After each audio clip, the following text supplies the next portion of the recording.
Hi guys, I'm Joan. I'm one of the CAs for 128 this semester, and apologies if you hear crunching or something outside. I think someone is shoveling snow. But I'm going to be taking you through an introduction to GDB today, in case you didn't get around to it in lab, or if you missed lab or anything like that. So I'm going to run you through pretty much what your lab facilitator should have run you through in lab this past Monday. So I'll be taking you through the same bug, plus one more. But before we get started into talking about GDB and how to use it, there is an error code you might receive on Windows for 126 regarding permission denied. It has to do with GDB not liking VirtualBox's shared directories.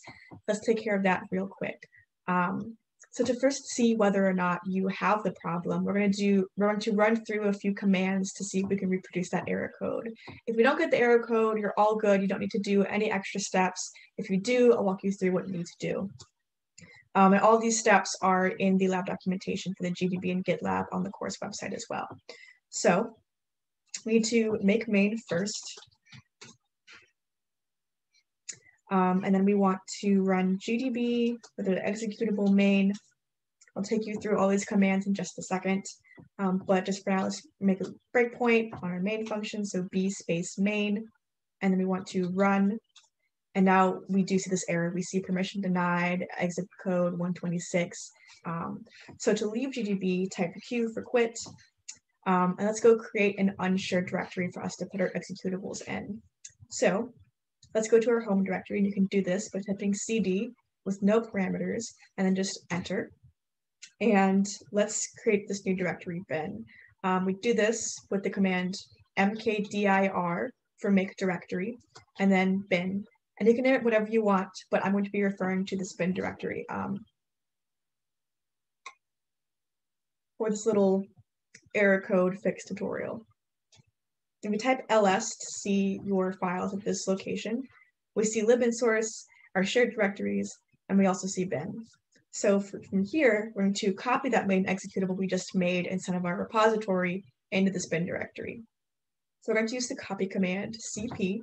And the first parameter is the source, and the second parameter is the destination. So let's type in the path to our main. That's going to be inside our shared directory source. The lab repository, it's going to be lab GDB and git, and then your GitHub handle, and then GDB intro, and that's where our main is. We want to copy it into bin, so type bin and then a / as well.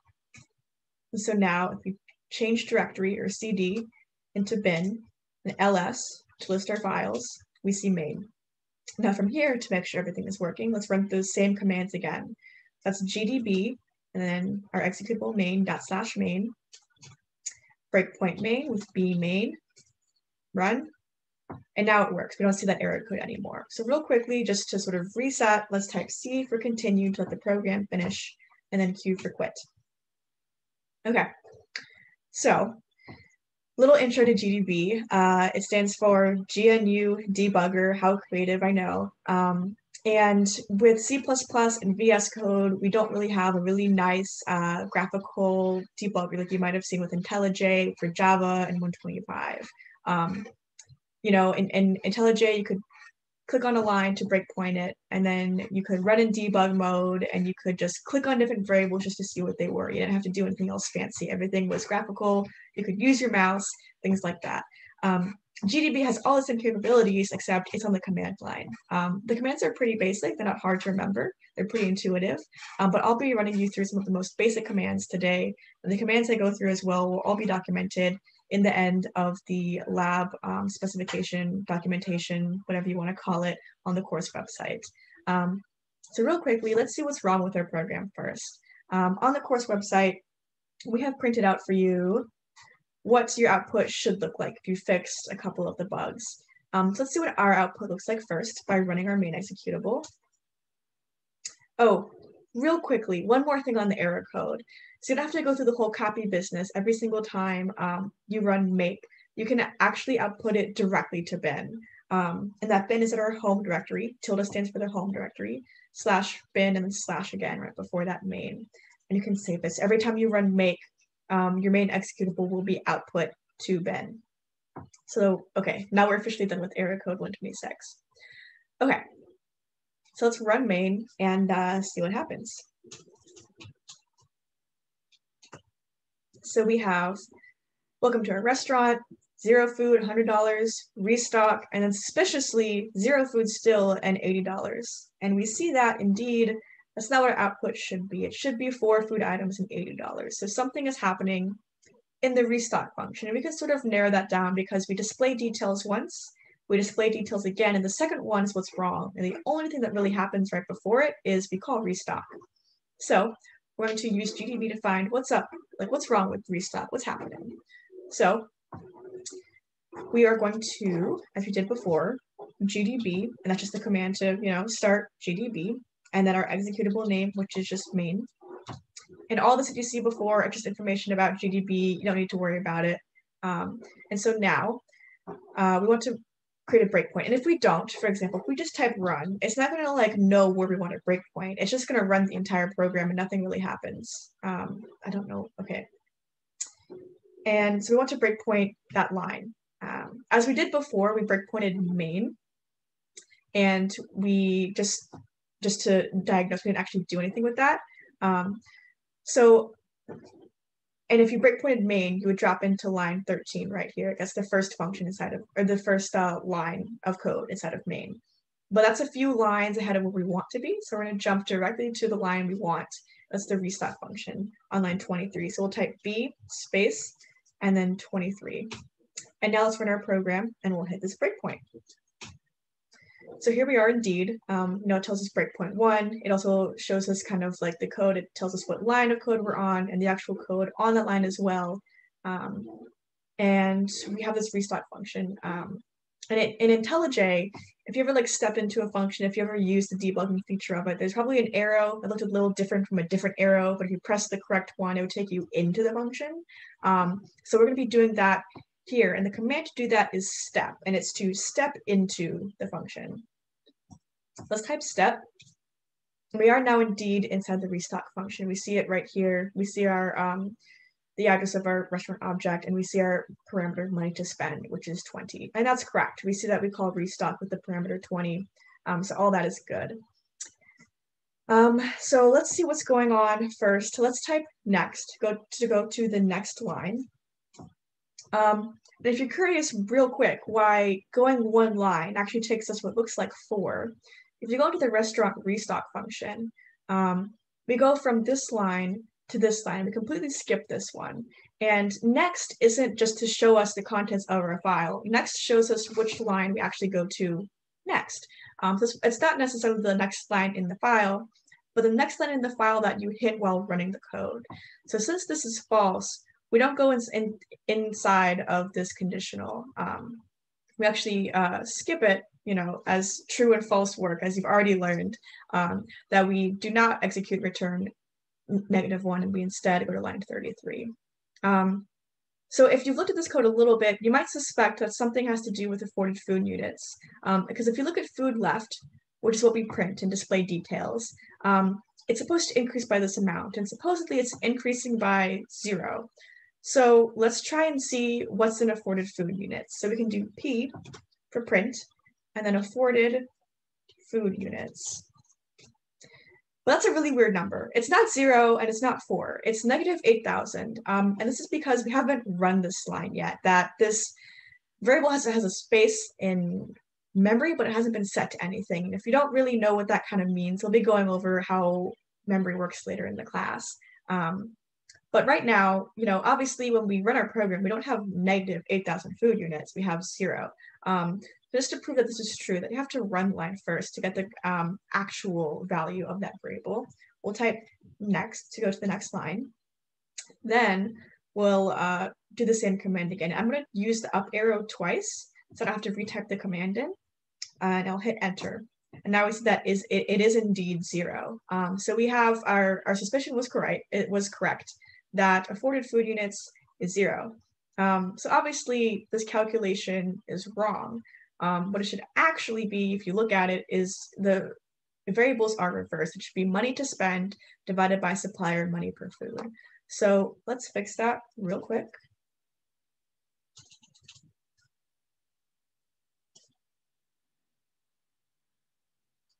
And then we can finish GDB. We can do C for continue, Q for quit, And now let's go recompile our program. So I'm going to get back in to the lab.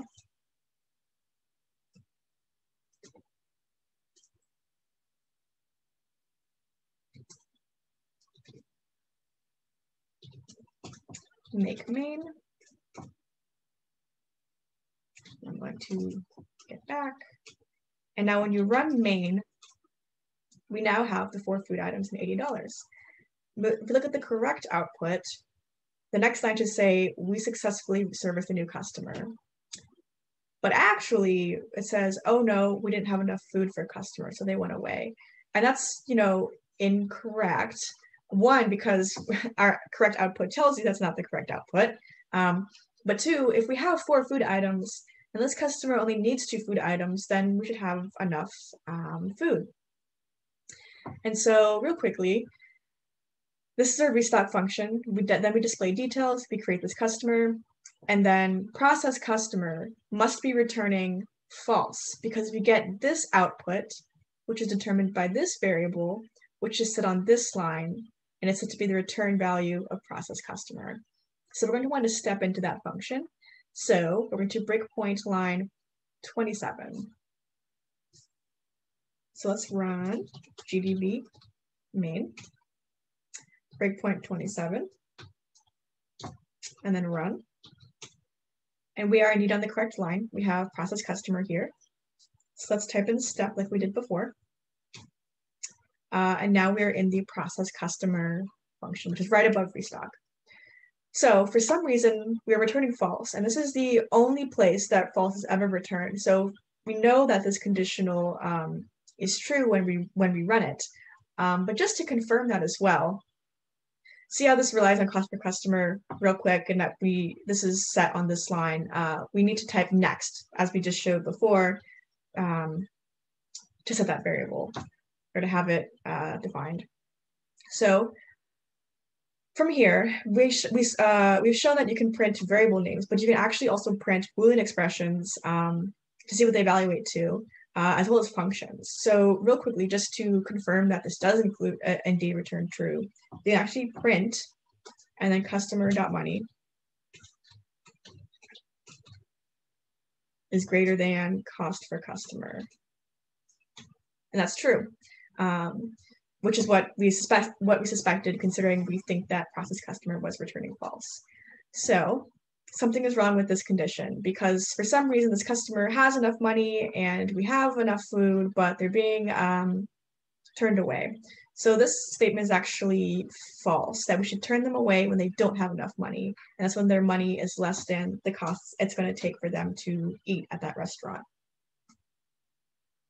And real quickly before we continue and leave, just to show you that you can print functions, we can do P and then this with an arrow, which is just a dash and a greater than sign, and then display details. That's one of the restaurant's functions. And we can indeed run functions and see the output of them, that we have 4 food items, $80, and that is the state of the restaurant at this point. So now we can continue and then quit. And let's go recompile and see what our new output is.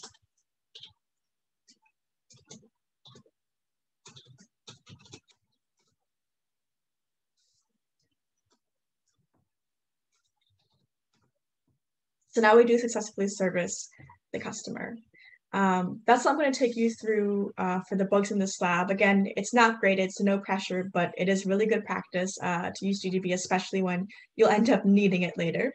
There are 2 more bugs to find in the code, but real quickly before I leave y'all, the documentation for the GDB commands we go over is in the bottom of the lab documentation for the GDB and GitLab on the course website. And again, we do have all the instructions for error code 126 right here in case you want a refresher and you don't want to have to watch this video again. Then we see pretty much all the commands you'll ever need in GDB, and there's also quite a few more in this website, which is linked below. But just to run through them real quickly again, B is for breakpoint. You can breakpoint either functions or line numbers. Run runs the program, obviously. But one thing we didn't go over is that you can actually use GDB on executables that do take command line arguments. So you would call a GDB and the executable name as normal. When you call run, you would pass in the arguments you want to run that program with. So you can do that in GDB. There's step, which steps into a function. There's next, which goes to the next line.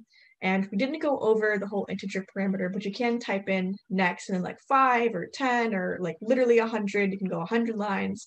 I wouldn't recommend that, but you can. And you can go forward more than just one line. And there's P for print, as we want to know if you can print variable values, you can print Boolean expressions, you can print functions, you can do quite a few things. And it's sort of like the main point of using a debugger is to evaluate what certain expressions or variables hold. And then there's C for continue. And our program, and pretty much during this video, I said C to let the program finish, which is kind of true and kind of false. In our case, since we only had one breakpoint, the program would finish when we typed continue. What continue does is that it actually lets the program continue until the next breakpoint.